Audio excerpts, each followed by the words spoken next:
But about the 16th of March a certain Indian came boldly amongst them, and spoke to them in broken English, which they could well understand, but marveled at it. At length they understood by discourse with him that he was not of these parts, but belonged to the eastern parts, where some English ships came to fish, with whom he was acquainted, and could name several of them by their names, amongst whom he had gotten his language.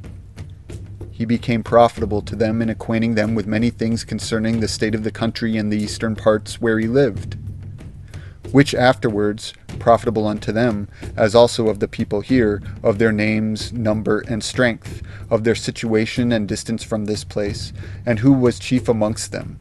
His name was Samoset. He also told them of another Indian whose name was Squanto, a native of this place, who had been in England and could speak better English than himself. Being after some time of entertainment and gifts, dismissed.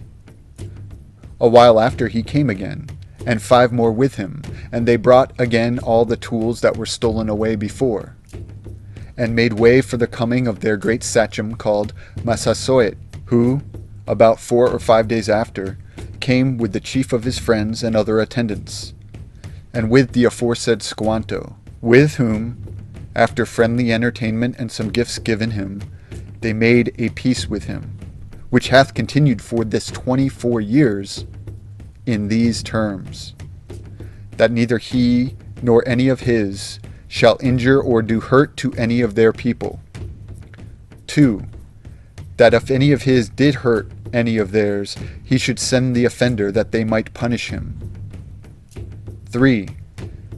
That if anything were taken away from any of theirs, he should cause it to be restored, and they should do the like to his.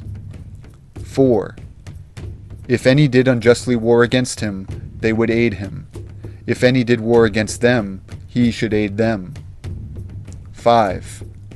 He should send to his neighbors' confederates to certify them of this, that they might not wrong them, but might likewise be comprised in the conditions of peace. 6. That when their men came to them, they should leave their bows and arrows behind them. After these things he returned to the place called Sawams, some 40 miles from this place, but Squanto continued with them, and was their interpreter, and was a special instrument sent of God for their good beyond their expectation. He directed them how to set their corn, where to take fish, and to procure other commodities, and was also their pilot to bring them to unknown places for their profit. And Squanto never left them until the day he died.